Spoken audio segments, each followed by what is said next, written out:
Hello, everyone, and welcome back to the Weekly Pulse podcast. I'm Jeff Snyder. I'm the founder of the Morning Pulse and now the new Broadcast Retirement Network, or BRN. So glad you could join us as we go around the globe on this podcast to discuss the issues related to retirement markets, technology, personal finance, so much more. And boy, do we have an awesome show for you. You may have seen him on NBC's The Voice, where he was a season 14 finalist. I'm going to be joined by Dylan Hartigan. He sang recently with Kelly Clarkson. He's launching his own musical career and debuting a new album in 2020. He's going to be joining us to talk about the business. And of course, we're going to have all of our all-stars give us the latest news. So sit back, relax, and enjoy this episode of the Weekly Pulse. Well, let's kick things off with a look at the latest social media trends. And joining me now, he is the Senior Financial Services Editor from LinkedIn, Devin Banerjee. DB, how are you, my friend? I'm doing great, Jeff. How are you this week? I'm doing great. How was your shortened week?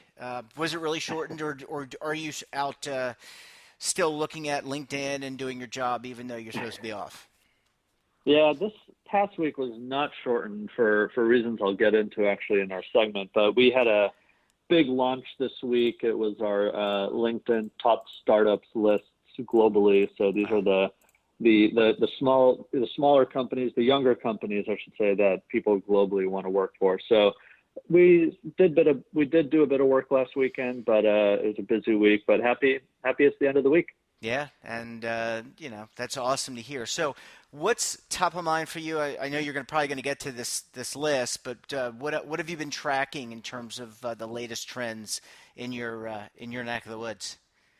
Yeah, absolutely. So typically we see our members start a lot of conversation with topics. Every once in a while we start the conversation with our members. So this week we did that with our annual LinkedIn Top Startups franchise. So I'll just touch on some of the trends we saw on the U.S. list, although we did do lists globally. We saw quite a bit of fintech companies, as a matter of fact, which I really dived a bit deeper into. And I think we really see, and we've seen this during this expansionary period of the past decade, but as sort of the banks become unbundled a bit, if you think about all of the different businesses that banks used to do, a lot of it was built on this old legacy technology, if it was really built on any sophisticated technology at all, to be honest.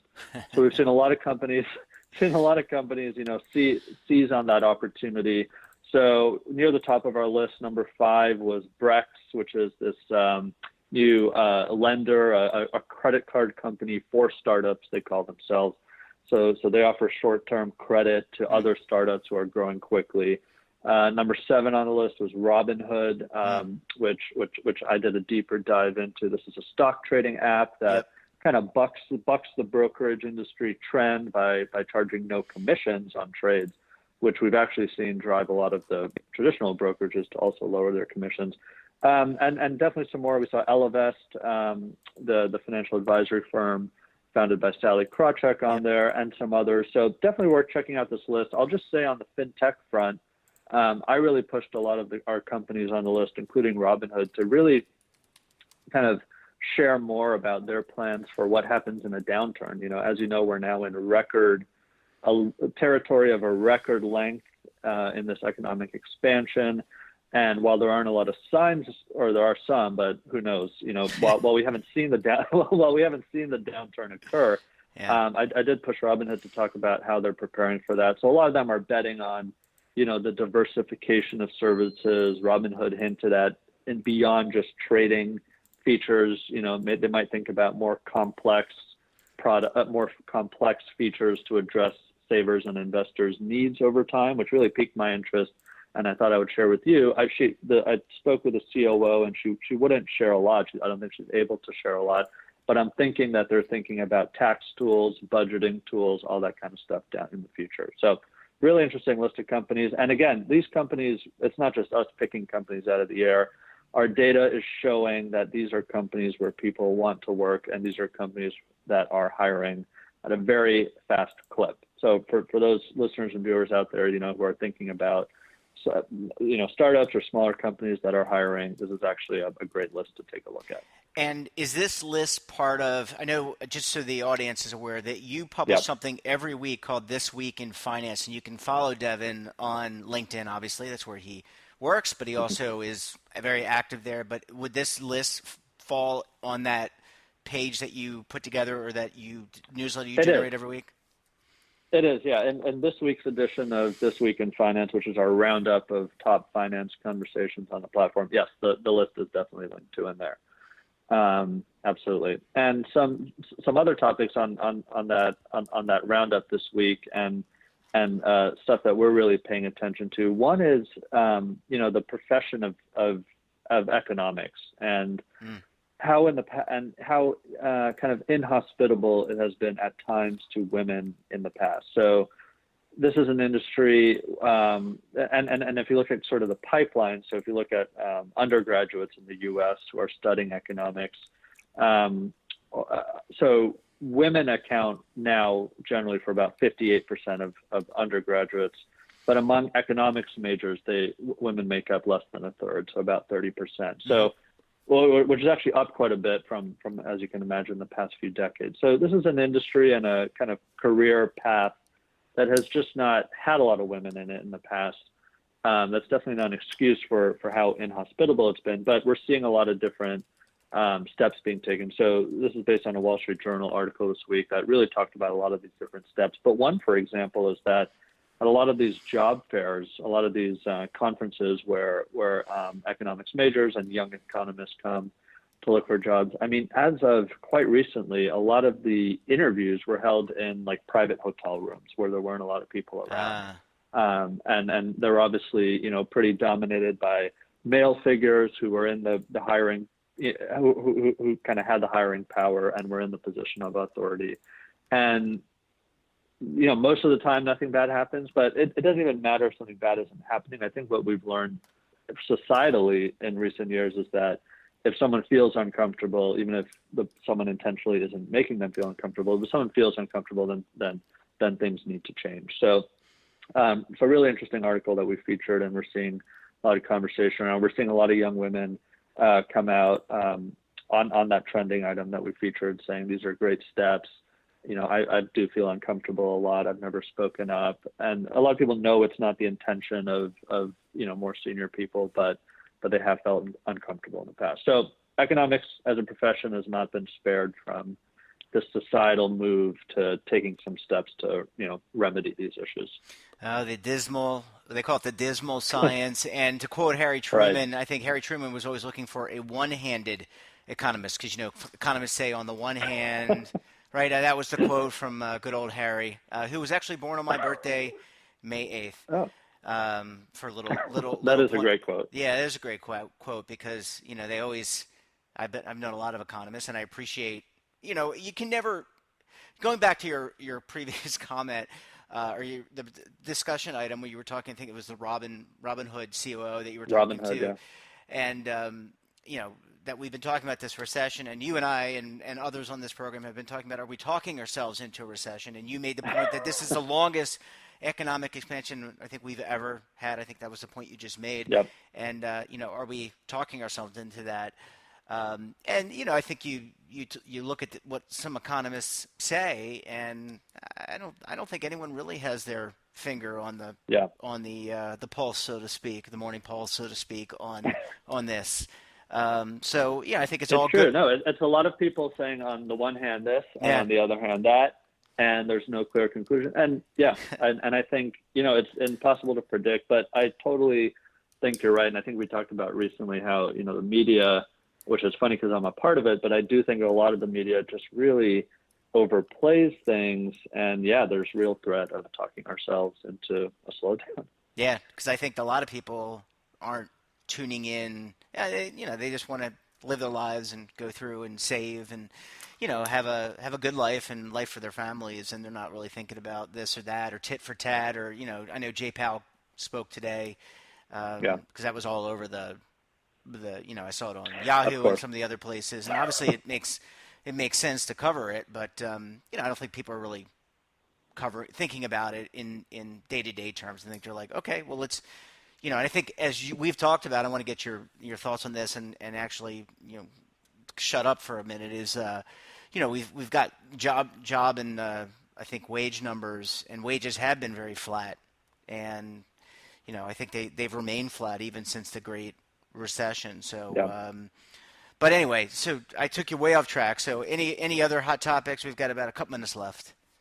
Yeah, no, definitely. I mean, I would say, on the topic of wages, one thing we featured this week, sometimes we just like to shed a spotlight on a certain type of job or role or career that's kind of struggling in this case. So we call this the most demanding job in the United States today, and it's home health workers. And we've seen this real boom with the aging of baby boomers in this type of job, home health workers. So there are about 2.5 million of them identified in the U.S. today. That's up 2.5 times from just a decade ago. So this real explosive growth. And there's a just fantastic article in the New York Times that we featured that just went into how emotionally demanding and personally demanding this job is. Yeah. These are people who take on several roles at one time. They're part social worker, they're part housekeeper, they're part dietitian. I mean, sometimes they're part, diaper changer in many cases. And on top of that, they're paid an average of about $11.52 an hour. So this is such a demanding job. And, what's really interesting that we saw in the conversation that evolved on the platform, because as we've talked about, a lot of times we feature news items with the intention of getting LinkedIn members, our millions of members, to weigh in, is, we've seen people really come out and say that, in many cases, they think this profession is devalued because 1/3 of these workers are immigrants, and many happen to be women of color. So there's this real cross section of like societal, deep-seated societal issues with racism, with immigration, with that kind of stuff, and on the other hand, kind of respect for this profession. Yeah. And so it was just a fascinating spotlight on this profession that we don't think, some of us don't think a lot about, but it's booming in number. It's not really booming in wage or respect. So really interesting conversation on that. Yeah. I mean, I've seen it in action with my grandparents when they were still alive. These people are vital to, and I could never do it because, just the emotional toll that it takes, because if you're living or doing something and then the person passes away, I would just be a wreck. And I guess you do kind of numb to it because it's a job like any other job, but I would not be able to. I'd be heartbroken, and because eventually that can happen. So really, really important job, and as healthcare, kind of decentralizes. I don't know if that's the right word, but it kind of decentralizes to it. And we're all responsible in a way for our own healthcare. We have employer-based healthcare. You have Affordable Care Act healthcare, whatever.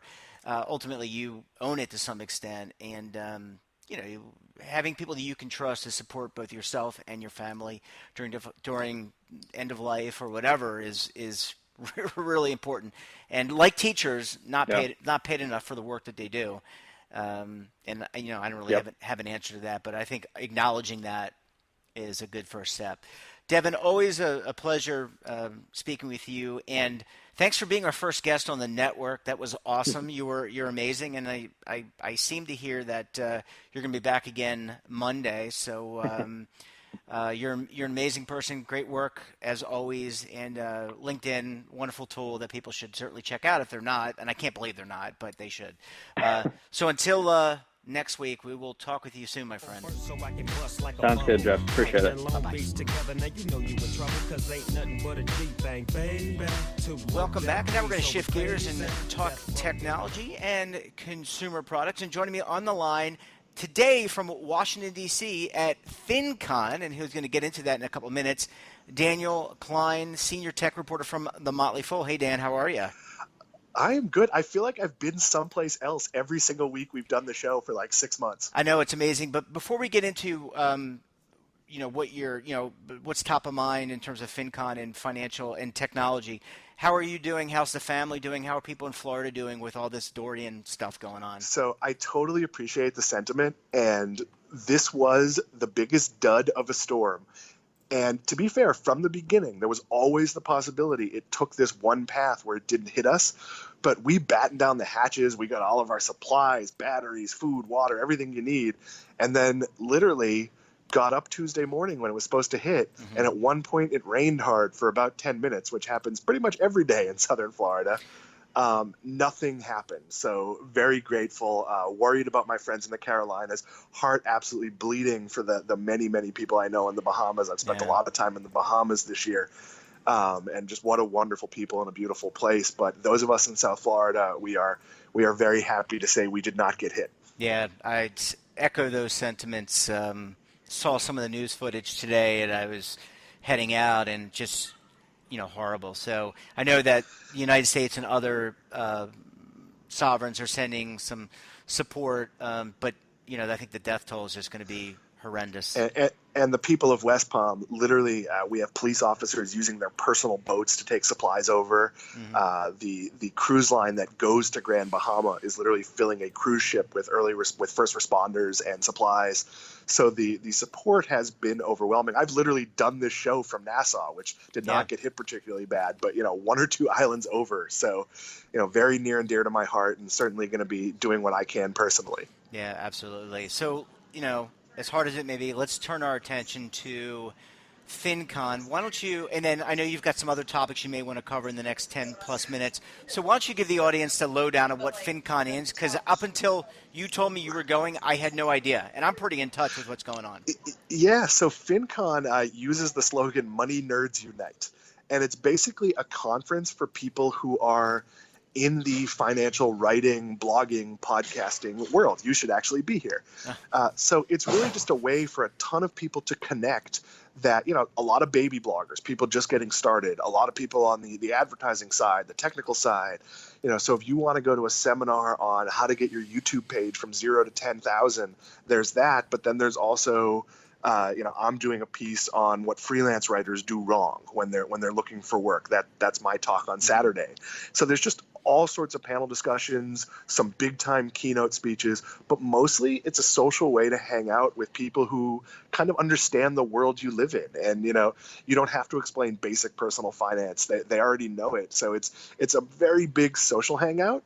And I'm here with Soapbox, which is a new Motley Fool product. It's a personal finance network where we're purchasing blogs that cover sort of all the finance areas we don't cover on Fool.com. So, we don't have a millennial travel blog. Well, maybe we'll buy one. So all sorts of new opportunity for us at Fool, which is very exciting. And just a chance to get to talk to so many people that I work with throughout the year from companies that, I know them from them sending me data or press releases, and you get to share a drink or say hello. So a ton of fun. Yeah, it sounds like it's a great sense of community, which is important. And it sounds like something that is actually missing, as we've launched our new network this week, the Broadcast Retirement Network, and it just seems like there's just a market that's uncovered or not covered as well as it could be. And it sounds like this is an area that needs strengthening, and it sounds like people are already starting to do that with sharing best practices. Yeah, sharing best practices and building community. I mean, a lot of the work you do is somewhat solitary. So just getting to meet with someone, and there might be someone who sees the level you're at who goes, oh my God, if I could only get to where he is. And then I've met people who've been that way about me. And then I meet someone like JD Roth, and it's like, oh my God, you've made millions doing this. So it's aspirational, it's exciting, and it's a very supportive community. I've talked to people who, if they could get to 10% of where I am, they'd be thrilled. And it's really fun to give back and get to sort of see what people are doing, what their angles are, and, maybe meet some new technology or other things we might be able to integrate. Yeah, sounds interesting. So good, have fun with that. I know things are just kind of kicking off. We're recording this on Friday, so no secret about that out in the webosphere. Because, there's some editing and things that have to happen. But have fun with that. Let's shift gears. I know there are several technology and consumer product issues that you wanted to address in the next few minutes. So go ahead. Yeah, so let's talk Amazon. Okay. And everyone knows from this show, I'm a huge Amazon shopper. Yep. I am a 4 or 5 times a week, sometimes every day Amazon shopper. And one of the challenges on Amazon is they have so much, and they don't really have a storefront. They have a homepage, but it's very difficult to figure out what products are. So Amazon has expanded its use of labels. You might have seen, the ones where it's, an Amazon choice. Well, now they're using the label new. So if you look at something, you'll be able to see, and it's not fail-safe. They haven't explained what the parameters for it are. But you might, for example, I've been searching for the last 3 months for dual lavalier mics. I'm going to a conference. I want to do some recording for some podcasts, and I want to hook into my iPhone dual lavalier mics. And I've looked a few times, and I'm never sure what I've seen, what I've already bought, what I might. So if something came up with new, that helps me sort through Amazon. And I think some of this is just Amazon responding to how well Target has done by having private label brands that you can actually see at Target. And one of the big challenges for Amazon, which owns 1 billion private label brands, is they thought they're not literally 1 billion, a few thousand, is that they don't have any exposure for them. So you and I don't know that Amazon has a line of, comfortable men's sleepwear, or, that they have 3 different women's underwear lines, or whatever else it might be. So being able to sort of label their stuff, add more tags, find new ways to sort things is really Amazon thinking more like a retailer and less like a technology company, which is a smart thing to do. Yeah, I've always been challenged. So I'm an Amazon shopper too, although I do go to other sites, but I think it's really tough, and I think we've chatted about this on this segment before, whether it's Amazon, whether it's Netflix. I have a hard time sorting through all the content. Like, I can say off the top of my head that I need to find Hanes men's underwear, which, by the way, I ordered today. And, something will come up, but I need to be able to think about it, put it in the search box. And the same thing with YouTube, the same with Netflix. Do we get to a point where it's just really hard to sort through every possible item and put it out there on a storefront for somebody? Yeah, no, it's an absolute challenge. I think I've talked about, I wanted to buy black athletic swim shirts, and there were 10 different ones on there. None of them were brands I've ever heard of. So I bought 3 of them, and I found one I liked. The problem is it doesn't have a label, so I don't know which of the 3 is the one that I liked. So now when it comes down to ordering it again, I have to sort of guess, or maybe one of the other 2 has a label and I can cut it down in half. But it becomes very tricky. And sometimes you buy something on Amazon and it looks like what you want, and you realize it's from some Chinese importer and the quality is very low. And that can be fine. There are times where that's good enough. But there are absolutely times where it's I need Amazon's choice. When Amazon's saying Amazon choice, that gives it a certain level of, cachet. If they're saying it's new, if they're saying it's most popular, whatever it is, the more information they can give me, the better. It makes the shopping experience. And look, I can return Amazon stuff pretty easily. My Whole Foods has an Amazon locker. My building is about to get Amazon lockers, meaning I can just walk downstairs and return in a few weeks. But honestly, I don't want to return. I want to get what I want when I want it. And they need to get better with that, and it appears they're trying to get better. Yeah. One of the stories this week was that there may be some bogus products on the Amazon site. I'm not sure, that are maybe not. So what's this the story is a with big that? problem. Yeah, what's the story with that? I get an awful lot of email. There's a whole groups out there who are sort of saying that Amazon ignores counterfeits, that, all Amazon cares is if they make the sale and get their cut. They don't care if you're buying a Molex watch. And the reality is it's not that level of, and I hate to bring it back to the Bahamas, but if you're in Nassau, it's pretty easy to buy, fake Louis Vuitton or other sort of knockoffs. It's not that blatant. It's more like it's pretty close to something, and it might not even necessarily be illegal, but it's deceptive. And Amazon doesn't do much to police that. The other thing Amazon doesn't do is, if you're trying to buy something that's flat out illegal, they're not always great at taking those listings down.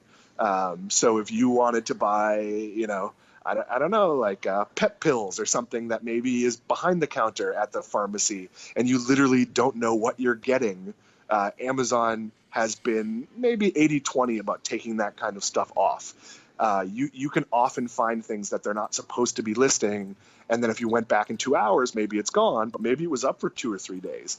So they're of such a size Yeah. that they should be doing a more active job. It's very much like Facebook, starting out and saying, well, the community should police itself. The reality is third-party sellers on Amazon have a lot of power, and Amazon has to put more algorithms in place and more actual people and start looking at searches and start seeing sales and canceling sales. It's something eBay has done really well because their whole business is sort of based on that transaction. And if you thought you bought a Dell computer and you get a Mel computer, that's going to undermine their business pretty quickly. And they've had their problems too, people paying for things that don't show up and having no means of getting the money back. But these are areas where Amazon has to focus. And it's an economy of scale. If there's 100 million products on there and you and I want to sneak on a product that, pushes itself as a book, but it's actually a poster, and you get it, you're like, wait a minute, this is only one page? Like, what is going on here? It's easy to do that, and they have to get smarter about policing it. Yeah, I think, the bigger these social networks and environments get, the harder it is for them to even do things internally to police it. And I do think that they have a responsibility. If you're selling products or a storefront, you have a responsibility to make sure that you're not doing things illegally. But also, we can't expect people to instantaneously pull down bad items. They're going to be bad actors, and you can't pull them down. Yeah, and it becomes a bigger issue. I mean, Amazon is partnered with Nike. Well, when you're partnered with Nike, which is a brand that people knock off, it becomes more imperative to, if someone's selling used or even new, but they bought them with the intent to resell them, sneakers, you need to verify that those are real. And that's very hard to do. If my business is buying limited edition Nikes, doubling the price of them and selling them on Amazon or eBay, how do you verify that those are legitimate? It's very, very hard to do. You need to create a mechanism for it. And you can't stamp out all the fraud. I can change identities and names, and there's all sorts of things you can do. And I'm not selling sneakers on Amazon, so nobody has to go look. But, there are ways to beat the system, and they need to crack down on that. Yeah, I would buy Daniel Klein tennis shoes. Well, my middle name is Brooks, which is actually a line of sneakers. They are. And I have a pair of Brooks sitting here. I'm in my Brooks right now. That's actually why I didn't buy them. Felt a little strange. Well, I don't know. They're good for my bad feet. So last topic. I think let's put our consumer products hat on. Sears stores are closing. So there are 100 stores that are closing down. So what's the latest on that? So I just want to pull back to, we've talked about the retail apocalypse, or the so-called retail apocalypse. And Sears is one of those companies that when the story is written, the front line is always like, due to the internet. Sears is not dying because Amazon is good. Sears is dying because Sears is bad. Yeah. Eddie Lampert did a bad job managing Sears. And all he's done for the past 4 years is sell off pieces to support a, quote, turnaround plan that was, half-baked at best. Shop Your Way, which was supposed to be some sort of point system, which still sends me email, but barely exists. And I've joked that there's going to be video of Eddie Lampert in the last Sears closing the store down aisle by aisle, announcing, well, we're closing this aisle, but the business is going to turn around and all the metrics look good. So I think when you look at companies, you need to look at leadership, and you need to see, Eddie Lampert bled this company dry for personal gain and bought the remaining 425 stores at, essentially a fire sale. And there's no real interest in running the business. If there's some business left, that's great. If not, it's all just like a really extended going out of business sale. And as a consumer, I'm careful about spending my money at places like that. I mean, I am also very bearish on JCPenney. I don't think they've made a lot of the right moves, but I also think they've been very earnest in plowing money into trying to do things, and some of those things just haven't worked, and frankly, some of them I thought would work.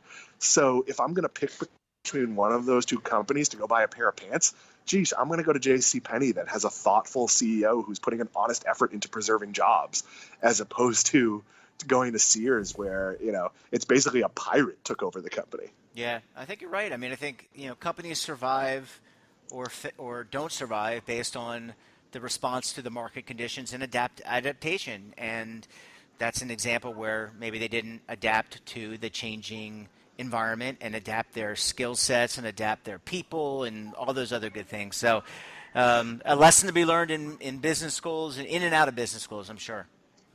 Absolutely. Well, Dan, always a pleasure. Enjoy FinCon, and we'll hope to hear more about that very soon. And stay buckled in. I'll talk to you soon. Thanks, Jeff. Bye. Well, welcome back. And now we're going to shift gears to talk about markets. And, there isn't much going on in markets these days, right? Just joining me now, he is the co-founder of Delphi Digital, Mr. Kevin Kelly. Hey, Kevin, how are you? Doing great, Jeff. How about yourself? My joke fell on deaf ears, so I'm not doing too well. I'm 0 for 1 in the joke category. But I'm so glad that there's always something going on. I know. It's like in, I don't know, colloquially, whatever. But anyway, it's great to talk with you. And, we got some job numbers today. I want to check in with you on that, and also, what your thoughts are in terms of the market in general, and also catch up on crypto. So let's start with the job numbers. I think we got modest job gains. Want to get your opinion on that and the impact broadly to the economy. Yeah, no, I mean, the job numbers were a bit of a miss this morning. And I think what a lot of people are looking towards, and you actually have Fed Chair Jerome Powell speaking in Zurich, actually right now, probably wrapping up some of his commentary. So people are kind of pairing those two together to see if Powell would actually take the miss this morning into his comments or his consideration. And basically, I think a lot of people are using this report because it's so close to the September FOMC meeting in mid-September as kind of a gauge on whether or not you can kind of reinforce the idea that they'll be cutting at least 25 basis. The Fed will be cutting at least 25 basis points in September, and probably maybe once or twice, before the end of the year. After that. And so I think what this jobs report today did was say, listen, I mean, obviously we're still adding, 130,000 plus jobs every month. That's not anything to write home about, but it's at the same time, it's solid growth, right? It's not like we've come to a stalling point, but I definitely think people are just kind of looking past this and saying there isn't a ton of economic data that comes out from between now and when the FOMC meets, and so this was kind of a key report to kind of lock in those expectations for further Fed rate cuts.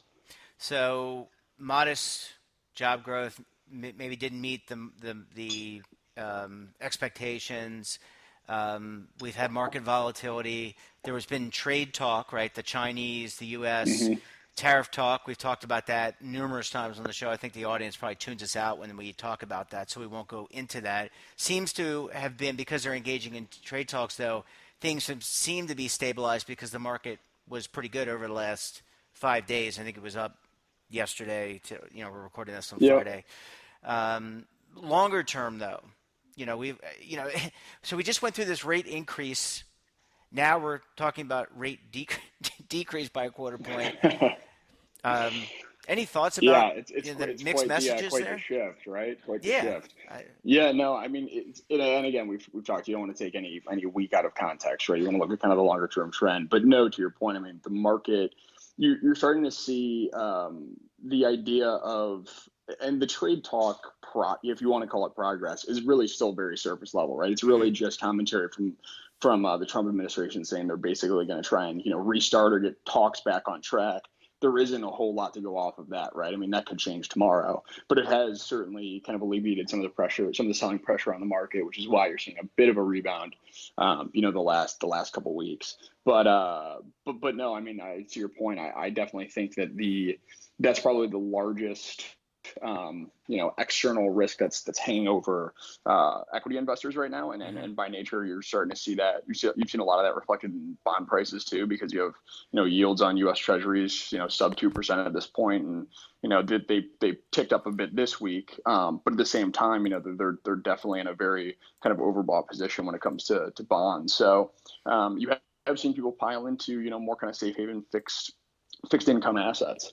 So I think, a lot of the markets, seeing a little bit of pressure relieved, but at the same time, still very, very much on edge because, things could drastically shift, with one tweet or one tweet thread, by Trump tomorrow. Yeah, that's absolutely true. Right, it's kind of the unfortunate reality we live in. Yeah, it's like the social media drives the economy, but I guess we don't even have enough time to cover that. But if I'm somebody in a 401k or a 403b, saving for my retirement as a sole proprietor in a pension, what do I take from all that? Yeah, I mean, and I've never been one to say drastically reallocate or shift, what your portfolio allocations are, especially for a longer term investing vehicle like a 401k or something like that. But I do think it is an interesting opportunity to kind of look at, for those who are a little bit more, I won't say investing savvy, but tend to gravitate towards investing, in a personal portfolio outside of their retirement savings, or even money that they're now continue to add into their retirement savings just based on like auto enrollment, things like that. Mm-hmm. I think it is an interesting time to start looking at other possible either alternative investments, but also just other areas that have gotten kind of beaten down, like emerging market stocks, for example. If you're again, have this longer term 5, 10, even potentially 20-year time horizon, there are a lot of markets that are certainly looking relatively inexpensive compared to the U.S., where a lot of money has really flowed into. So I think it is a kind of a good opportunity to, again, you have your core portfolio, but maybe looking at some of these more beaten down or less loved names. Now is probably a pretty good time to just kind of look at those. And if you're working with a financial advisor or an expert, it's good to question those folks and just get an idea of what they're thinking. Absolutely. I mean, I think that's also one of the kind of, and it doesn't have to be a very complex conversation. It's one of those, you have me invested in, here's my portfolio allocation, let's call it maybe 35% in, the S&P 500, like a mutual fund that tracks that, what is your outlook for the U.S. equity market? And it's not saying, what do you think is going to happen next week, but it's kind of saying, what is the risk? What are your expectations for that kind of risk adjusted return for U.S. equities versus maybe emerging market stocks versus, maybe even some emerging market credit opportunities? I think you'll start to see a bit of dispersion or even possibly a rebound long term in some of these more, again, beaten down type sectors. Yeah, and you're paying these individuals, and not you, but I mean the listeners, people are paying for this advice. They should be able to feel comfortable asking questions and develop a level of comfort with the responses that they're getting. Doesn't mean that you have to understand everything that's being said, because I certainly wouldn't. I go to the doctor, I don't understand when he or she says to me this and that about a condition that I may or may not have. But I think you should be able to ask the questions and vet the validity of a particular response and not take things for granted. Now's the time to do that and to check in with experts that you've hired to do that. No, absolutely. I think, and just kind of tying that all together, we are certainly at I won't necessarily say it's an inflection point and it's that dramatic, but I do think it is a ripe opportunity for people to kind of start to take, not necessarily they're investing into their own hands, but the education of understanding, where your money is, why it's there, what the potential risks are, especially as we kind of creep closer to a potential, recession here in the next 12 to 18 months, really just kind of understanding, where you're allocated and why. Yeah. The common mantra of just kind of, invest in what you know, but also know what you're invested in, right? And having that understanding. Yeah. And it doesn't have to be these complex conversations about, what today's job number is going to mean for the market through the end of the year, but more so these longer term kind of progressions and where are you optimally allocated to take advantage of some of these opportunities and more kind of emerging markets, technology, things of that nature. Yeah, absolutely. I want to shift gears now. Cryptocurrency, which is now in your wheelhouse at Delphi Digital. We'll get into research in a minute. I want to ask you, I read a article, probably you did as well, because you probably read more in the crypto area than I do, that an Apple executive mentioned that they're watching crypto. So are we to believe possibly that that is an area that, like Facebook, like some of these other global tech firms, that this is an area of interest of technology company like Apple? Yeah, no, I mean, it certainly is. And it makes sense, right? I mean, obviously we've talked about, on the show, we talked about Facebook and Libra and what the implications are there. Mm-hmm. We talked about some of these more kind of tech incumbents moving into the crypto space in one way or another. You've got Apple, obviously, heavily moving more heavily into, kind of the payment processing space. So naturally, it makes a lot of sense that they'd be looking at this and seeing how they could potentially take advantage of it. Could they potentially also, do something that, Facebook's seemingly way too early to say that they haven't been able to accomplish, but they've certainly gotten obviously a lot of pushback with the whole Libra announcement. Yeah. Is Apple questioning if they could do something better because they are a more trusted brand, right? And they don't have necessarily scrutiny that or those types of hurdles that Facebook is certainly already running into. So no, I mean, I think it makes a lot of sense. How they'll end up kind of implementing that, I think, will be interesting, and time will only tell. But no, I mean, it's one of those things where you're starting to see more and more real prominent tech leaders, macro investors, a lot of people starting to really kind of get behind this crypto movement and understand that it's not just something that was, a 2017 or 2018 fad. Yeah, Kev, we had talked several weeks ago about the U.S. government, as it relates to Libra, and I think we talked about this on the Morning Pulse Academy a couple weeks ago when you were on. Is there any movement there in terms of the SEC and the other regulatory arms, looking into crypto? Has there been any movement there? The Congress, I think, was even. They get involved in everything, right? They can't keep their hands out of any potential revenue source. But in all seriousness, is there any movement there in terms of the regulatory arms of the U.S. government?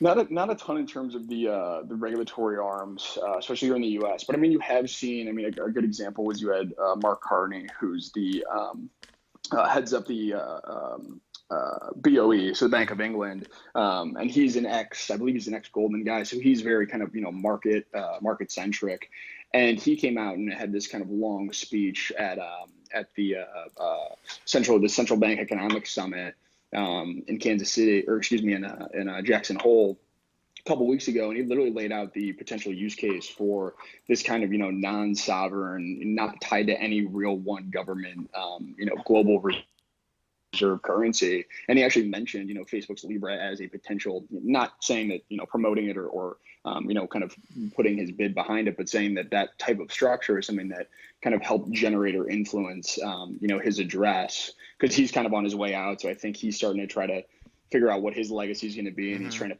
push forward, the potential, again, non-sovereign global reserve currency, because he's now chimed in with, the Chinas and the Russias of the world, trying to move away from this very heavy U.S. dollar dependent, global financial system. Yeah.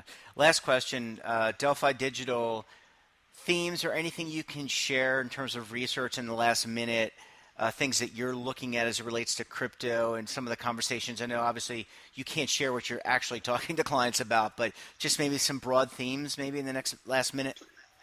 Yeah, no, I mean, at a high level, just kind of aggregating a lot of the feedback or conversations we're having with clients. I mean, we are still seeing a lot of demand from more traditional investors, not only, more sophisticated ones like hedge funds, but I mean, you're also starting to see family offices, pension funds start to question, what the opportunities are here. And a lot of that stems in our conversations about Bitcoin, because, again, we think that is the strongest narrative, at least right now in the crypto asset space. But there is a lot of really interesting, things being built out, and the development of this technology certainly hasn't slowed. If anything, it's accelerated this year. And 2018, really the beginning of this year, even as, the publicly traded crypto market is, still arguably in a bear market, depending on how you want to look at it. So I would just say that, beneath the surface, even though Bitcoin's kind of traded or in this consolidation pattern for the last few months for most of the summer, there's a ton that's going on behind the scenes, and the innovation just continues to impress us. So it's definitely something that's going to be here for a long time, and anybody who's interested or curious and wants to get involved or just wants to learn more, obviously they can always reach out to us. Yeah, absolutely. Well, Kev, always great talking with you, and I hear a rumor that you're going to be on the network next week, so I'm looking forward to chatting with you there. Yes, couldn't be more excited myself. Absolutely. But until then, my friend, have a great weekend, and we will talk with you very, very soon. You too, sir. Thank you.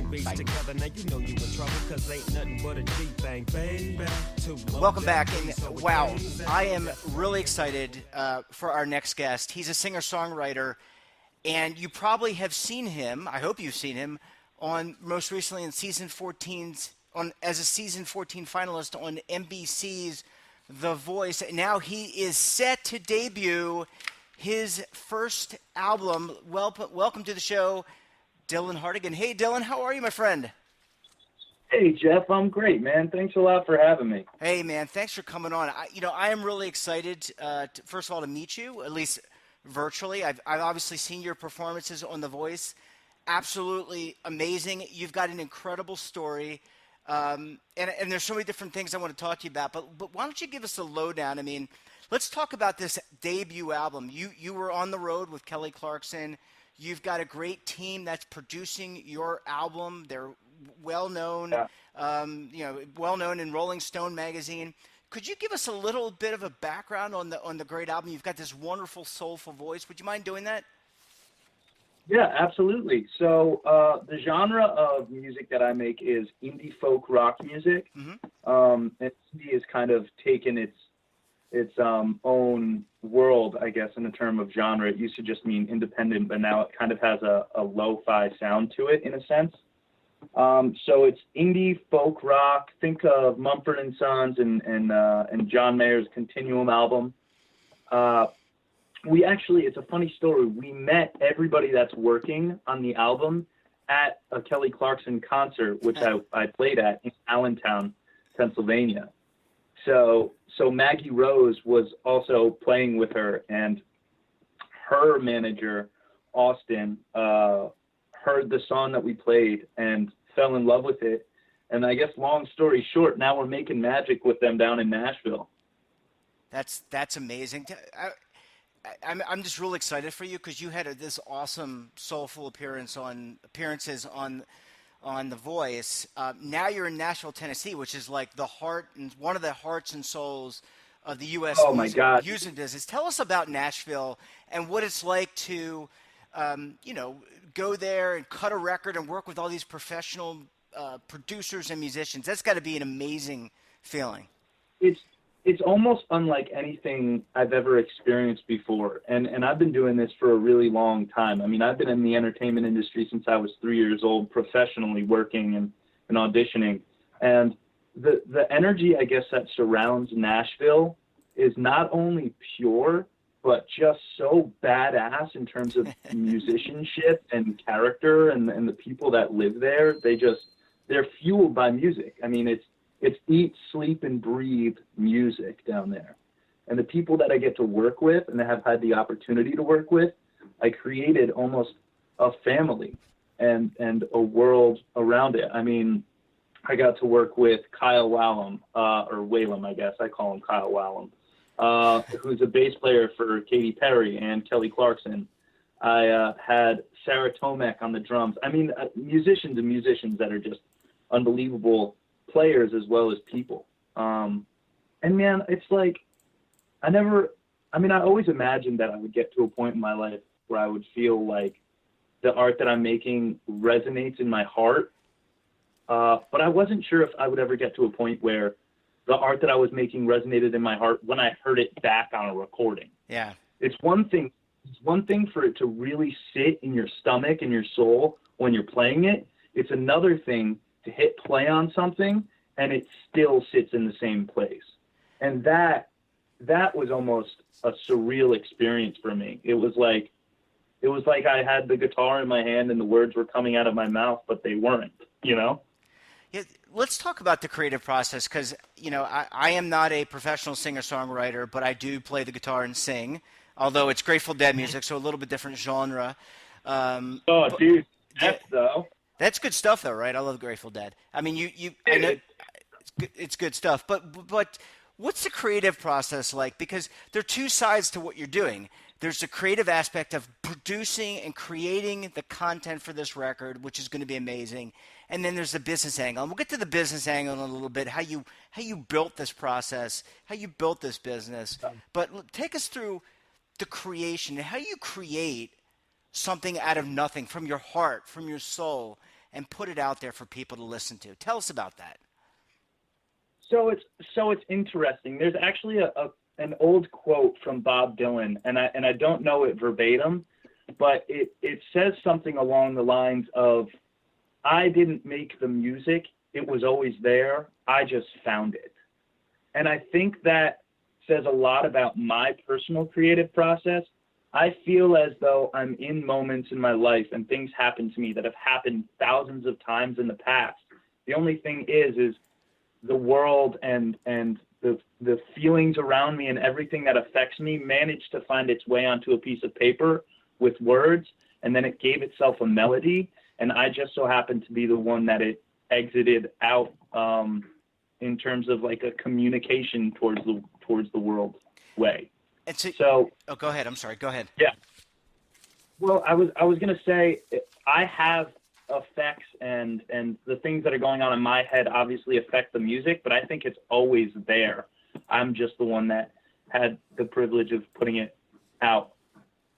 Yeah, absolutely. So you gave birth to this music, but what's it like to bring in these musicians? And I know just rehearsing existing music that, like, when I'm playing with my cover band and we're playing Grateful Dead tunes and we know the arrangements, but you actually gave birth to these songs, and now you've got to come and lay down the instrumentation. You've got to make sure that all these other people kind of understand the vision and they're going to contribute to it.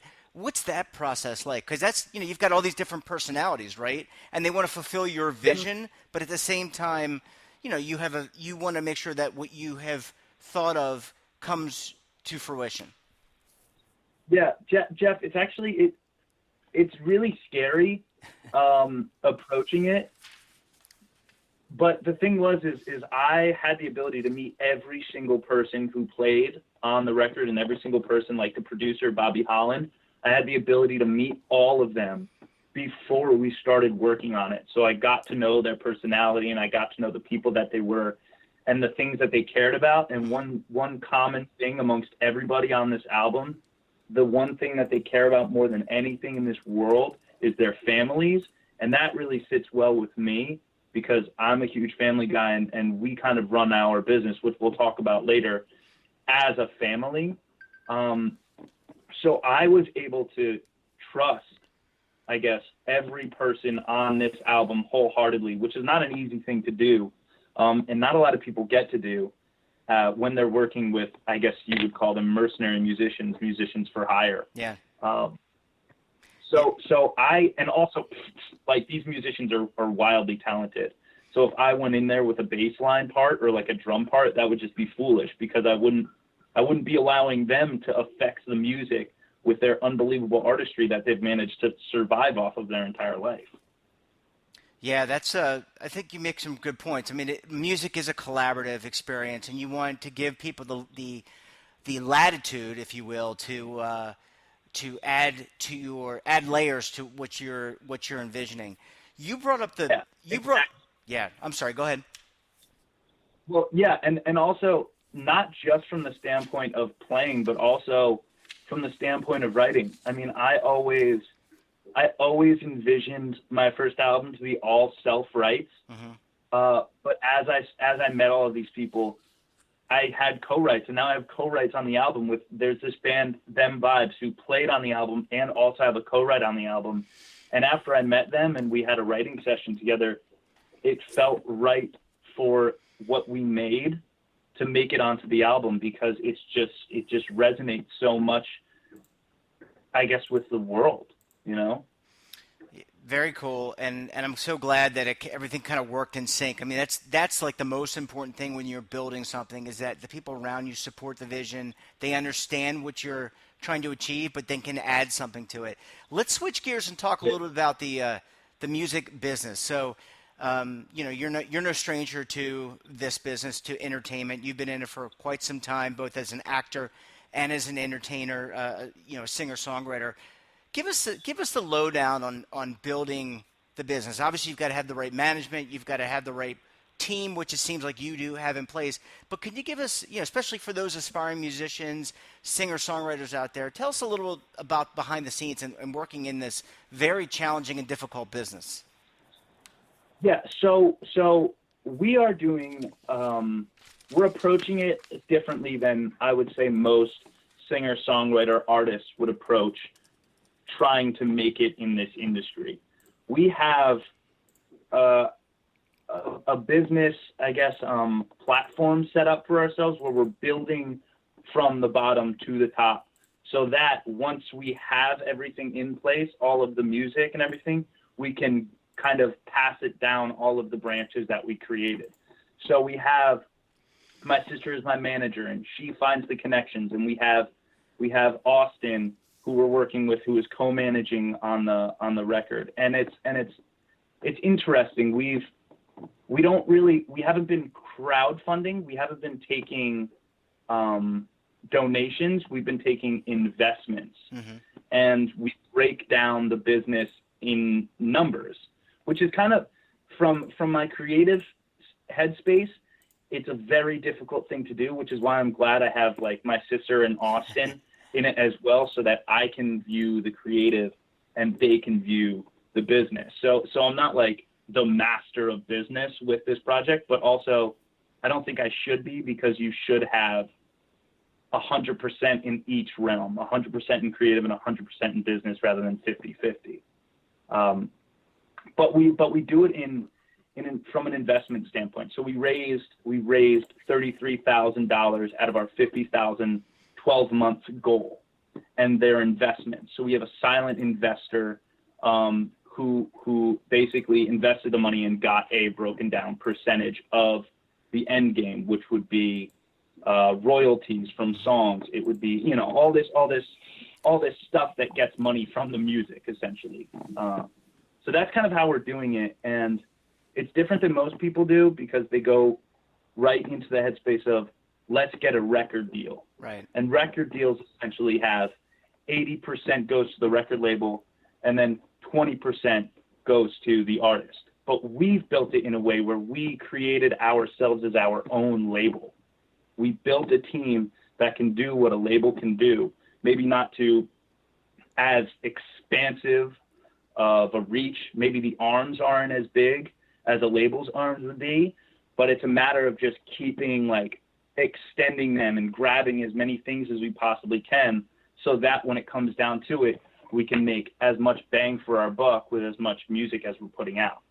And in today's environment where you've got iTunes and Spotify, I mean, it seems like it's kind of leveled the playing field for what you're describing. I mean, you know, back in the day, and, you know, even before I was born, I mean, you had the big record companies and the labels, and they made the albums and they put people out on tour. But now, you know, if you have a good setup, which it sounds like you do, and good team, you can now automatically connect with these distribution arms, and you can go out on the road and support your music and sell not only albums or sell songs, but people can buy and download your stuff at any time. Is that a correct assessment?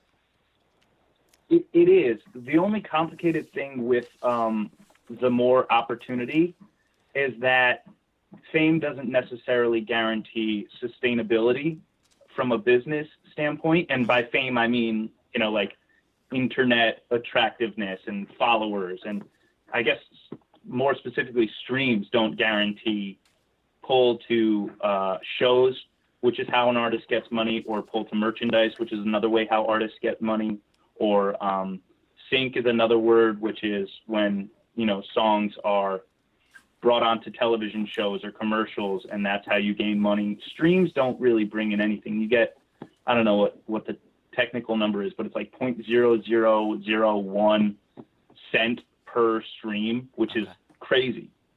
And back in the day, people would have to buy the song for $1, which would mean a stream is $1, because you can't, you know, stream it without buying it. So it's complicated from the standpoint of making money, but figuring out how to crack that code is what we've been doing this entire time.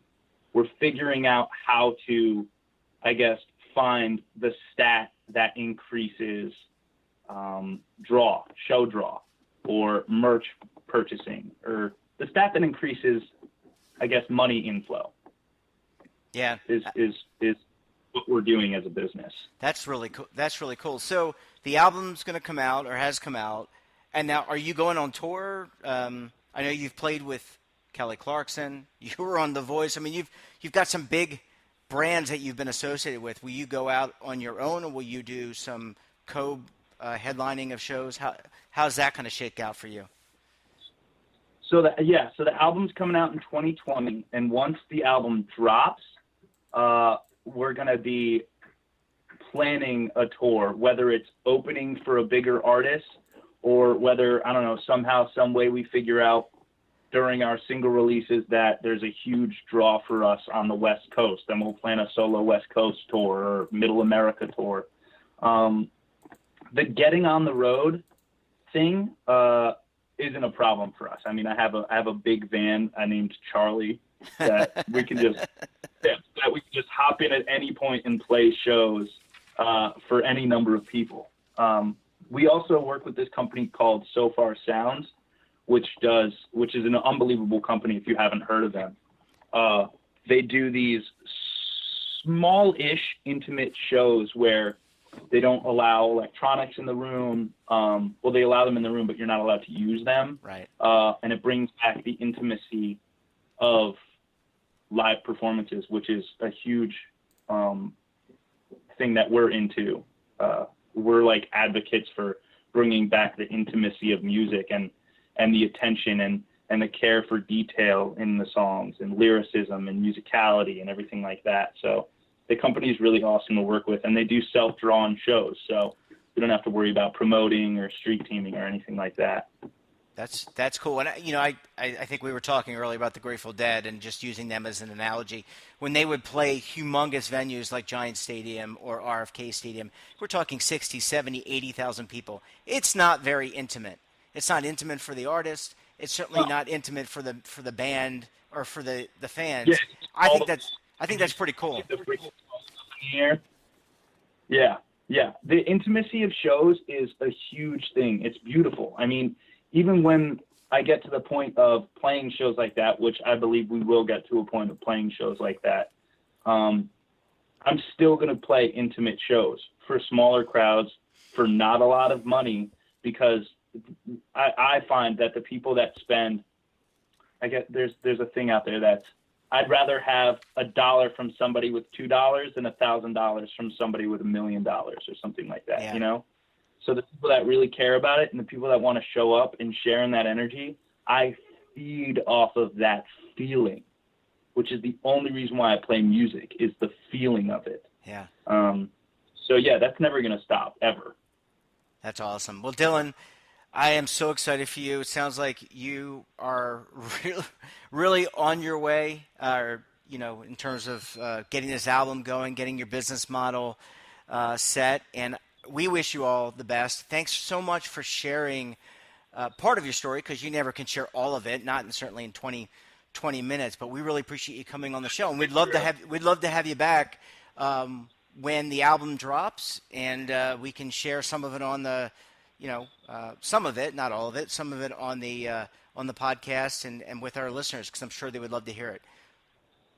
Yeah, that sounds fantastic, Jeff. I really appreciate you having me on the show as well. It's been a pleasure, man. Awesome, man. Well, good luck, and enjoy the rest of your day, and have a great week, my friend. Thank you. You too. Bye-bye. Welcome back. And we're going to shift gears, talk a little retirement. Our show's about retirement and the markets. And joining me now, Ms. Alessandra Melito. She is the retirement reporter on the Retirement Beat for MarketWatch. Hey, Al, how are you? I'm good. How are you? I'm doing well. It was a short week, but, even if you get the day off, everyone wants to compress 5 days into 4 days. So I feel like, I worked 5 days, maybe longer. Tell me about it. I feel actually I worked like 6 or 7 days, but it's fine. The weekend's upon us. So. Yeah, absolutely. So what's top of mind for you this week? Is your I know you saw you very busy on social media looking for sources, trying to write really thoughtful articles. But what's top of mind for you and the folks at MarketWatch? So MarketWatch and Barron's did a joint project that is coming out soon about the different approaches to retirement across the globe. So I was in charge of looking at various countries' pension programs, and then one of the Barron's reporters wrote about different issues happening with retirement across the world as far as like old age dependency, long-term care, and things like that. So that has been top of mind for me this week. I was able to write interesting stories about how the one-child policy in China, which now no longer exists, but did for about 30 years, how that affected their pension program, because they have a pay-as-you-go system also, and the fact that there were so fewer young people working, that obviously spells trouble if they have that pay-as-you-go system where revenue is going towards the elderly. There are more elderly retirees than there are current young workers. So I looked at that policy. I also talked to somebody in Brazil about how Brazil is facing rapid aging in the country, and they had a very generous Social Security system in place where you could basically retire at any age after meeting the work credit requirements. So say, I think it was like 30 or 35 years, whatever it was. Once you accomplish that, you could basically start claiming benefits. The country is actually in the midst of huge reform, because if they keep up at that rate, especially considering how many older people there are retiring these days, the system will just burst, basically. And the economy will, suffer greatly, because so much of their revenue is going towards the elderly and retirement benefits, when it should be going towards education, transportation, and everything else as well. So I looked at that. I also looked at a few other countries like Sweden, which had a major reform in the 90s, and they're going through that again. And I spoke with people in the UK and Australia about how their programs are. They have two very distinct programs that are supposed to supplement, if not completely replace, the pension. So in the UK, there is that NEST program, which is auto-enrollment. Employers have to automatically enroll their employees in a plan. And in Australia, it's called the superannuation system. And that is a system where basically employers are on the hook for employees' retirement. Not completely, because at the end of the day, the employee has to ensure that they have enough for retirement, but it's a significant portion of the salary that actually goes from the employer's pocket into this portfolio, not like the 401k here, where, I might say, okay, I want 10% to go into my 401k, but it's 10% of my money. And what I found interesting about Australia is this is basically like a lifeline for Australians, because their pension system is very strict, and they have limits on how much of your pension, how much of the government pension you would get, depending on whatever retirement income you have coming in or assets. So if you reach a certain threshold, you actually no longer can claim benefits. So that I thought was interesting. Yeah, it's I was just looking at retirement across the globe this week. Yeah, that seems interesting. And, it's interesting you brought up the China. I want to ask you more about the one policy, the implications. But I interviewed for today's network show a friend of mine who left Baltimore 20 years ago, repatriated to or left and lives in Japan. And my understanding of the Japanese pension system, which is the national pension system, which is probably the biggest of all of them, it's trillions and it's over $1 trillion, is that they have a lot of elderly as well, and that kind of can work. It's pay-go, right? So, but they do not have the one-child policy, but they are working on a potential reform to raise the age from 65, the retirement age from 65 to 70. What in your due diligence of the Chinese system and kind of looking at the impact of the one-child policy, are there reform measures that the Chinese are trying to put in place, similar to what Japanese are considering in terms of raising the retirement age? Are there things that they're looking at? I think they're still trying to figure it out. I mean, I spoke with one person who said that the pension system is basically an IOU, and it's not even a secure one at that, and that they're very transparent about that. So they're not going to lie and be like, oh, no, everything's fine, whatever. They are... they're like, yeah, no, there's some issues here. Yeah. So I'm not too sure what they have in place. I do know with Japan that in Japan the government has started to encourage defined contribution plans like the 401k, and that a lot of the Japanese workers are now, really in favor of it, because they have control of that. Yeah. But that's something that I should look into more with China. So I will get back to you on that. Yeah, I mean, that's interesting. I think the pension system, we have the issues here in the United States with pensions, right? I mean, you write about it. We've reported it here on the show. Others have talked about some of the challenges in terms of funding. Chicago is just one of the, Illinois and others are challenges. And it's interesting to hear some of those challenges exist in other parts of the globe, and that there are a lot of negatives, I think, to the defined contribution system, even though you have control, but you've got to have a lot of education to be able to direct your investments appropriately. But it's interesting to hear that even given the success in Australia and other places, that other European countries and other countries in Asia are thinking about migrating to those types of plans, given the challenges. And it really is just kind of passing off the liability, right? I mean, that's at the end of the day, that's the key difference. Is now the liability is with the individual under a defined contribution plan versus a defined benefit plan. So I just find that really fascinating. Personally, I don't know what you take away from that. Oh yeah, I mean, honestly, this project that I was working on has been really eye-opening.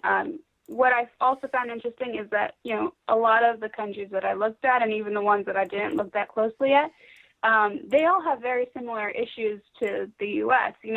We might have it in different ways, like different illusions of it, but we all basically have the same problems. We have a lot of elderly retirees that rely on the younger workforce and, as well as their family and friends, which is also another problem that was in China, because a tradition, or just a traditional perspective of old age in China, is that your family will take care of you, your younger family. So if there's only one child to do that, they're taking care of their parents, their spouse might be taking care of their parents, and if there are grandparents, they're taking care of those people too.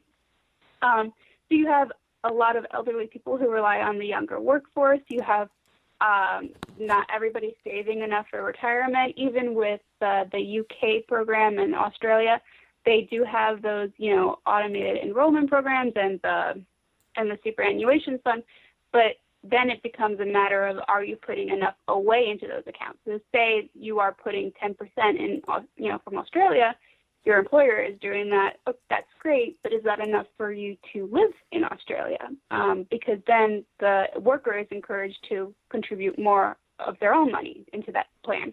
And we see that all the time in the U.S. It's not a countrywide plan or a countrywide rule that you have to have, say, 3%, but when people are automatically enrolled into a 401k, then they have to decide, is whatever the company putting me in with the rate, is that enough? Do I need to do more? Usually you have to do more, but that's something that everybody around the world is asking themselves. Yeah. And what else? I mean, there's so many issues when it comes to planning your retirement, and it was interesting to see that even if it's in different parts of the world or different languages or, different cultures, we're all dealing with the same stuff.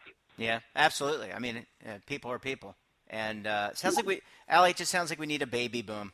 That's what it sounds like to me.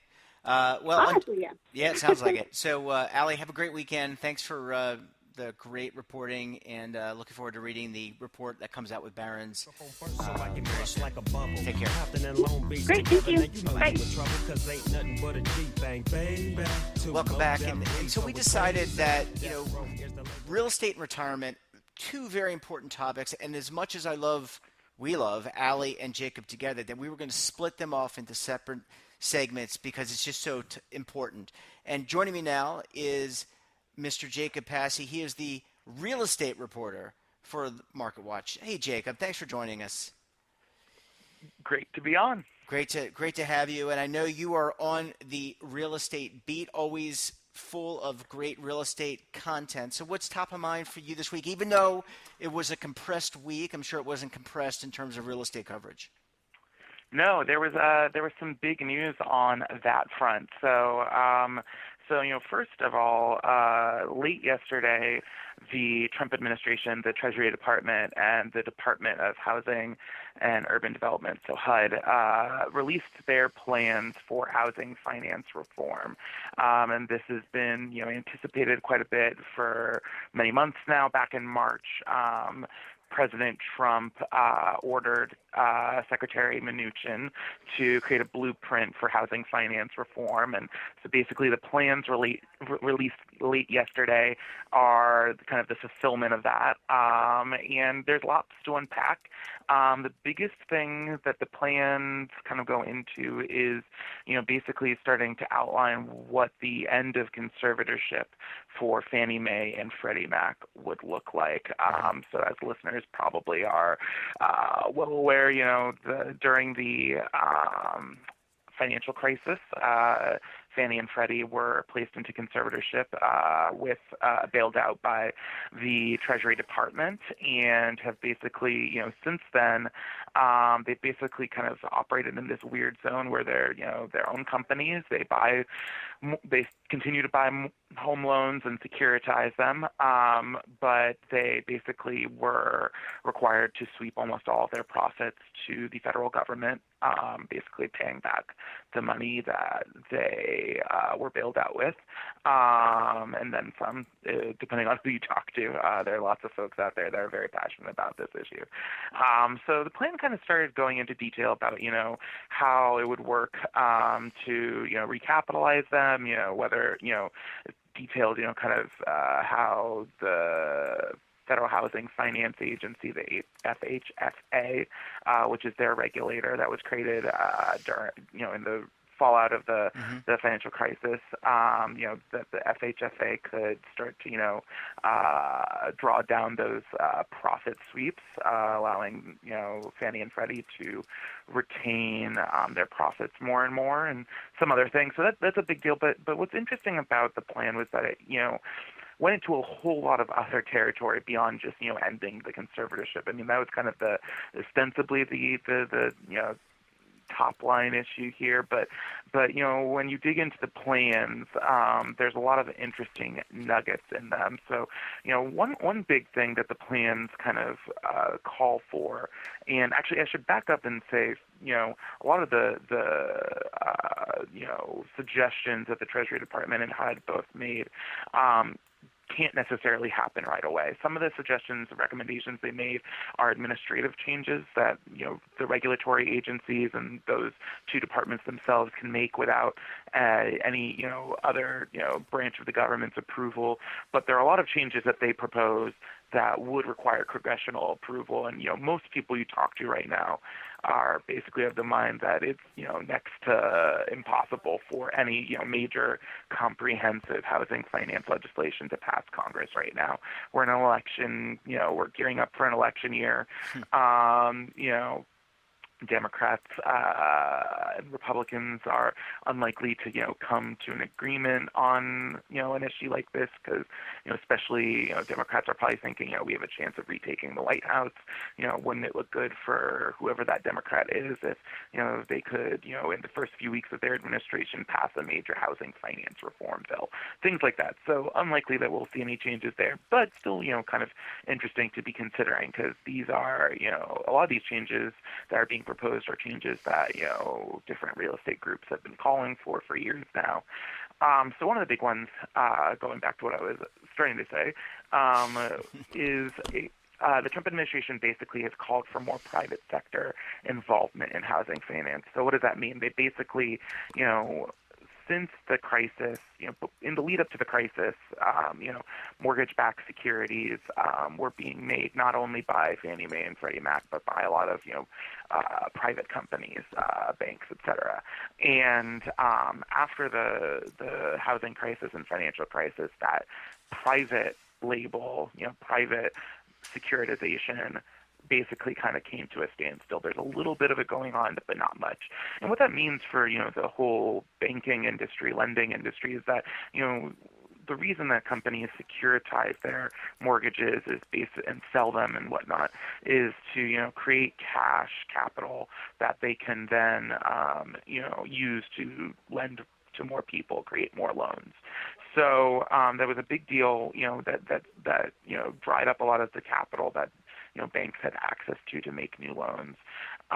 Fannie and Freddie, and also, lots of regulations were put in place that basically, a lot of people say led Fannie and Freddie to having, kind of an edge on others when it comes to creating mortgage-backed securities. So the plan released from the Treasury Department basically said that Congress should step up to the plate and authorize the FHFA to approve basically competitors to Fannie Mae and Freddie Mac, other companies that could, securitize mortgages and whatnot. And that would be a big deal because it would, kind of shrink the importance of Fannie and Freddie to the housing system. But it would also, create a lot of other players in this market. And, that's a good thing potentially on one hand because it could, pump more money into, the housing finance market, and that means more loans for more people. Access to credit is still a big issue for a lot of people.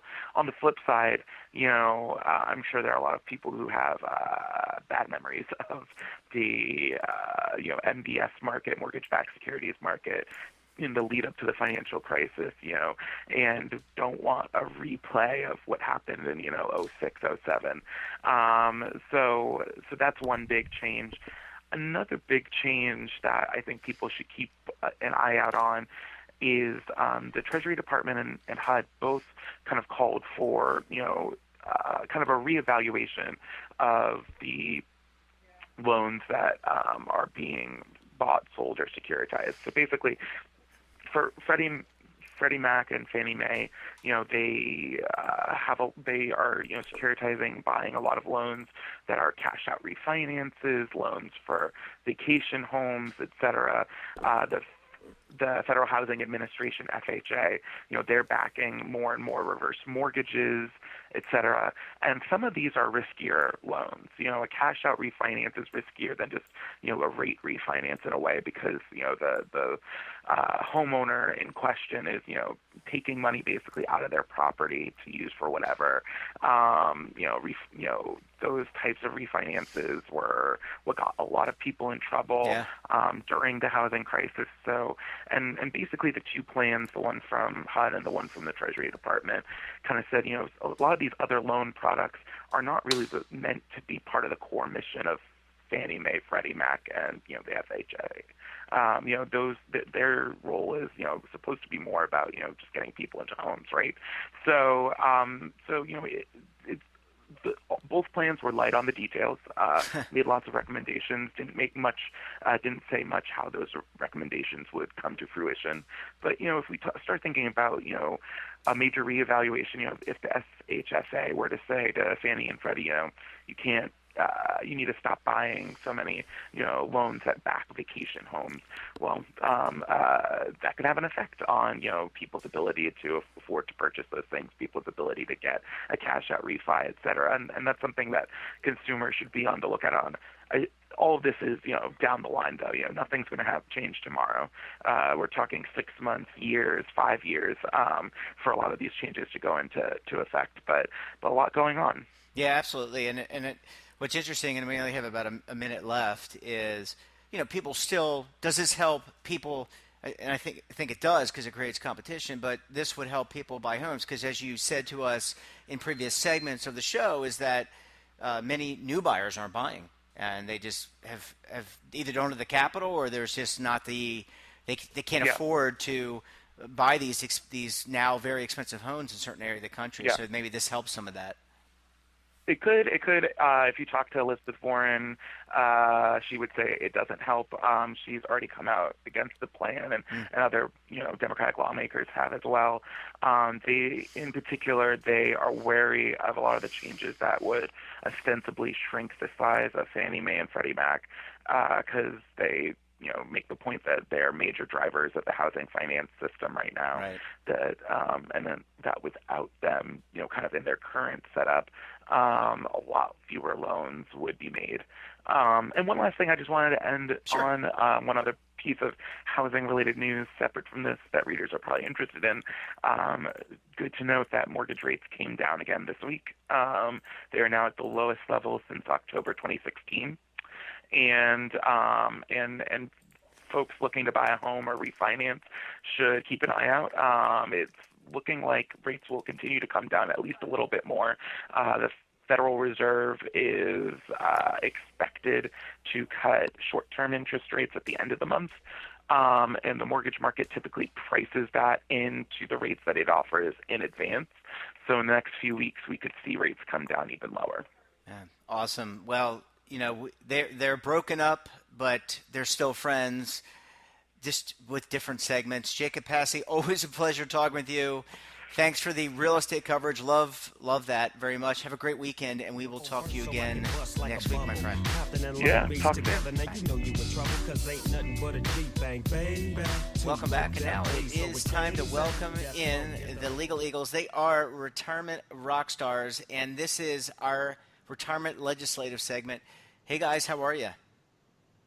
We are great. Thanks for... Wait. We're starting over here. I was supposed to say that, Kevin. What the hell is wrong? Sorry, I thought I said this is our legislative segment, so I thought that I was going to say we're doing better than the Secure Act. No. You're Nice. All right.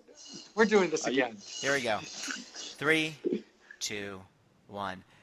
Welcome back, everyone. And now it's time to check in with our retirement rock stars, better known as the Legal Eagles. Joining me now, David Levine, Kevin Walsh. Both are principals with the Groom Law Group, an employee benefits law firm in D.C. Gentlemen, how are you?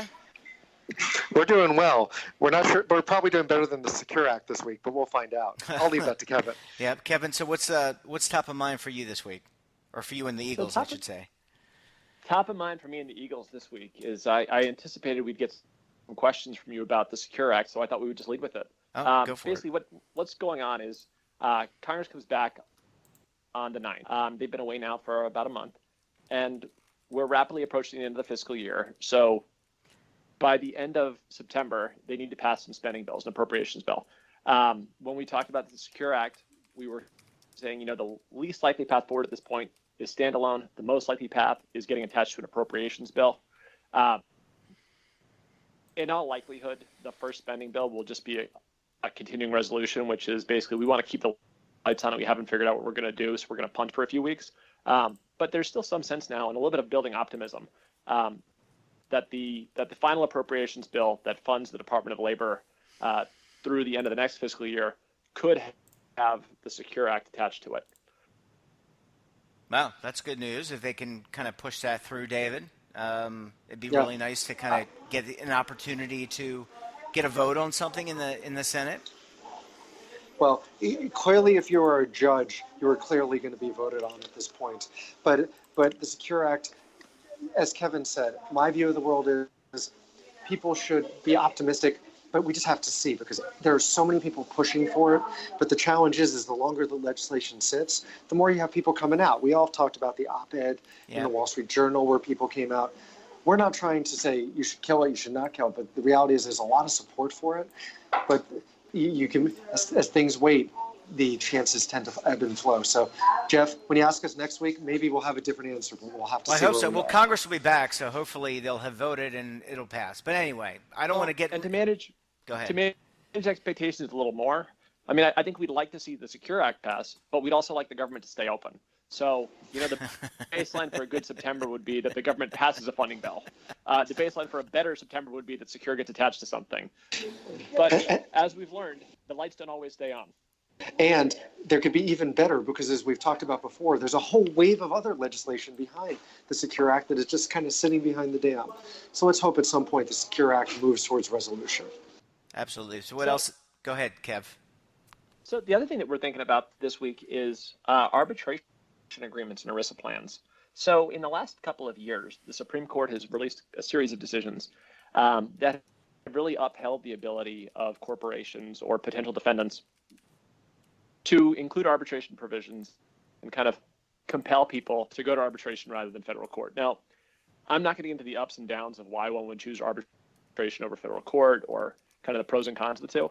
But what's significant in the last couple of weeks is that the Ninth Circuit has been a bit of an outlier.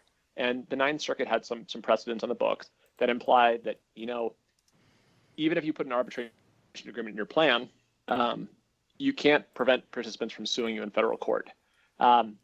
In the decision of Dorman versus Schwab, the Ninth Circuit said, if you've got an arbitration provision in your plan document, then we're going to enforce that arbitration provision. So rather than having the unhappy plan or unhappy plan participant on behalf of the plan bring a suit in federal court, we're going to let you compel arbitration. And I mean, ultimately, this could be a good thing.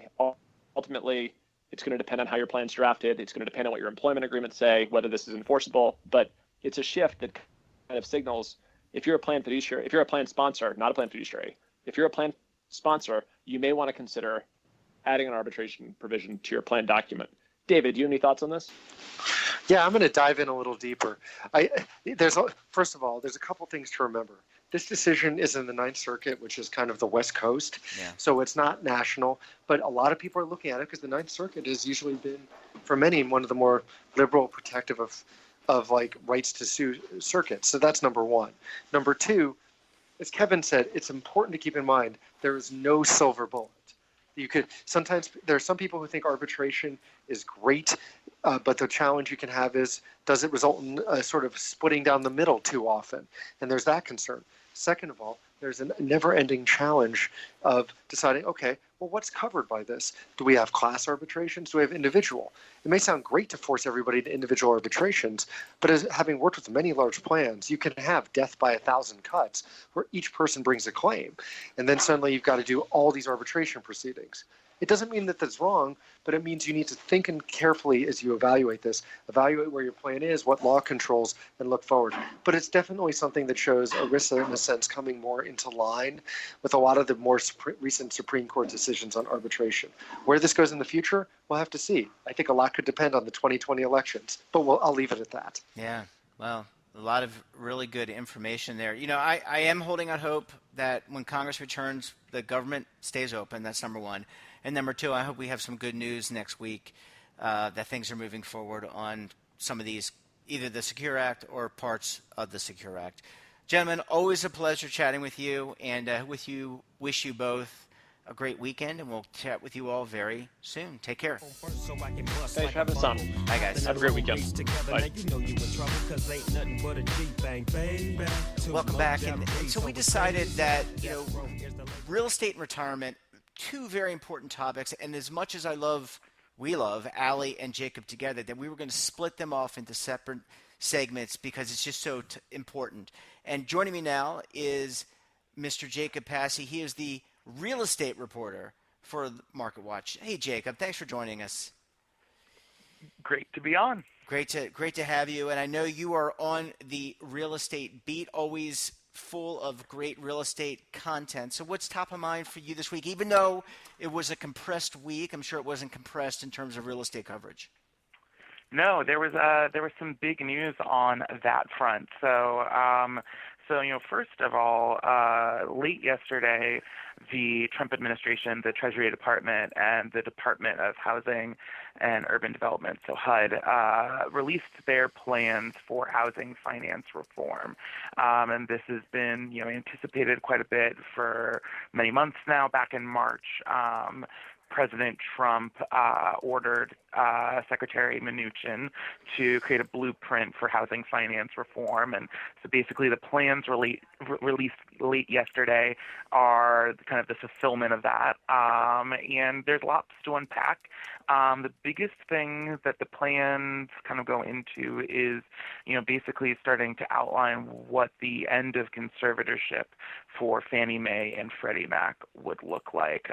So as listeners probably are well aware, during the financial crisis, Fannie and Freddie were placed into conservatorship bailed out by the Treasury Department, and have basically, since then, they've basically kind of operated in this weird zone where they're, their own companies. They continue to buy home loans and securitize them, but they basically were required to sweep almost all of their profits to the federal government, basically paying back the money that they were bailed out with, and then some, depending on who you talk to. There are lots of folks out there that are very passionate about this issue. So the plan kind of started going into detail about, how it would work to, recapitalize them, whether, detailed, kind of how the Federal Housing Finance Agency, the FHFA, which is their regulator that was created during, in the fallout of the financial crisis, that the FHFA could start to, draw down those profit sweeps, allowing, Fannie and Freddie to retain their profits more and more, and some other things. So that's a big deal. But what's interesting about the plan was that it, went into a whole lot of other territory beyond just, ending the conservatorship. I mean, that was kind of ostensibly the top line issue here, but when you dig into the plans, there's a lot of interesting nuggets in them. So one big thing that the plans kind of call for, and actually I should back up and say, a lot of the suggestions that the Treasury Department and HUD both made can't necessarily happen right away. Some of the suggestions, the recommendations they made are administrative changes that, the regulatory agencies and those two departments themselves can make without any, other, branch of the government's approval. But there are a lot of changes that they propose that would require congressional approval. And, most people you talk to right now are basically of the mind that it's, next to impossible for any, major comprehensive housing finance legislation to pass Congress right now. We're in an election, we're gearing up for an election year. Democrats and Republicans are unlikely to, come to an agreement on, an issue like this because, especially, Democrats are probably thinking, we have a chance of retaking the White House. Wouldn't it look good for whoever that Democrat is if, they could, in the first few weeks of their administration pass a major housing finance reform bill, things like that. So unlikely that we'll see any changes there, but still, kind of interesting to be considering because these are, a lot of these changes that are being proposed are changes that, different real estate groups have been calling for years now. So one of the big ones, going back to what I was starting to say, is the Trump administration basically has called for more private sector involvement in housing finance. So what does that mean? They basically, since the crisis, in the lead up to the crisis, mortgage-backed securities were being made not only by Fannie Mae and Freddie Mac, but by a lot of, private companies, banks, et cetera. And after the housing crisis and financial crisis, that private label, private securitization basically kind of came to a standstill. There's a little bit of it going on, but not much. And what that means for, the whole banking industry, lending industry is that, the reason that companies securitize their mortgages is and sell them and whatnot is to, create cash capital that they can then, use to lend to more people, create more loans. So that was a big deal, that dried up a lot of the capital that banks had access to make new loans.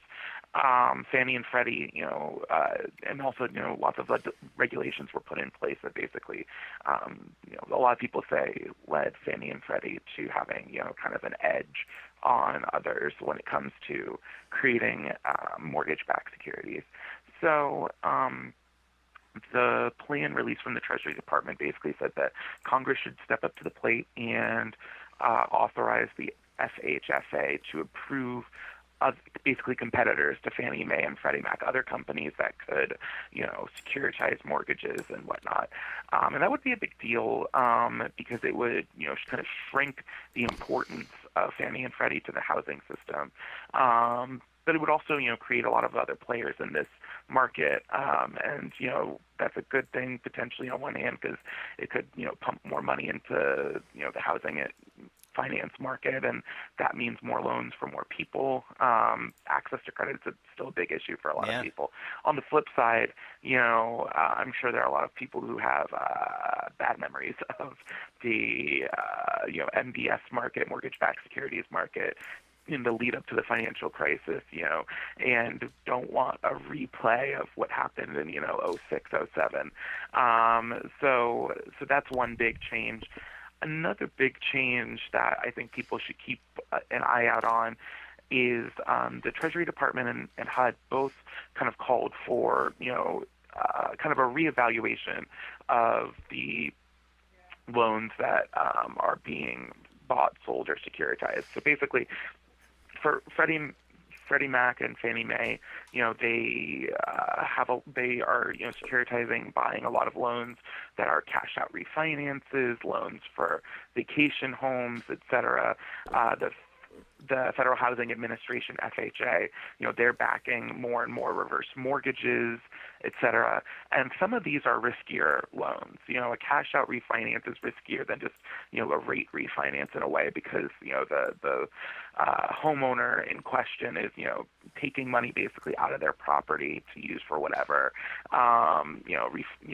Those types of refinances were what got a lot of people in trouble during the housing crisis. So, and basically the two plans, the one from HUD and the one from the Treasury Department, kind of said, a lot of these other loan products are not really meant to be part of the core mission of Fannie Mae, Freddie Mac, and the FHA. Their role is supposed to be more about just getting people into homes, right? So both plans were light on the details, made lots of recommendations, didn't say much how those recommendations would come to fruition. But if we start thinking about a major reevaluation, if the FHFA were to say to Fannie and Freddie, you can't. You need to stop buying so many, loans that back vacation homes. Well, that could have an effect on, people's ability to afford to purchase those things, people's ability to get a cash-out refi, et cetera. And that's something that consumers should be on the lookout on. All of this is, down the line, though. Nothing's going to have change tomorrow. We're talking 6 months, years, 5 years for a lot of these changes to go into effect. But a lot going on. Yeah, absolutely. And what's interesting, and we only have about a minute left, is people still. Does this help people?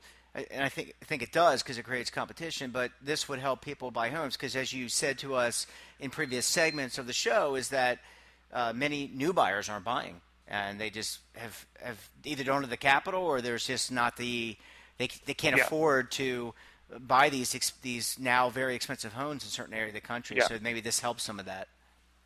It could. If you talk to Elizabeth Warren, she would say it doesn't help. She's already come out against the plan, and other Democratic lawmakers have as well. In particular, they are wary of a lot of the changes that would ostensibly shrink the size of Fannie Mae and Freddie Mac, because they make the point that they're major drivers of the housing finance system right now. Right. That and then that without them, kind of in their current setup, a lot fewer loans would be made. And one last thing, I just wanted to end on one other piece of housing-related news separate from this that readers are probably interested in. Good to note that mortgage rates came down again this week. They are now at the lowest level since October 2016. And folks looking to buy a home or refinance should keep an eye out. It's looking like rates will continue to come down at least a little bit more. The Federal Reserve is expected to cut short-term interest rates at the end of the month, and the mortgage market typically prices that into the rates that it offers in advance. So in the next few weeks, we could see rates come down even lower. Yeah, awesome. Well, they're broken up, but they're still friends, just with different segments. Jacob Passy, always a pleasure talking with you. Thanks for the real estate coverage. Love that very much. Have a great weekend, and we will talk to you again next week, my friend. Yeah, talk soon. Well, folks, that wraps up this episode of the Weekly Pulse podcast. I want to thank Dylan Hartigan for joining us. Really cool. I've never met a celebrity before, at least never talked to him. So really excited about that. I hope you enjoyed the conversation. Really interested to get an inside look, again, at the music business and really interesting details. Thanks again for joining us. And don't forget, we've launched the Broadcast Retirement Network. That's BRN, our first show. BRN AM debuted last Monday. You can check us out again tomorrow morning. Check out our special guests and hear the latest daily news, daily headlines. So until next week, I'm Jeff Snyder.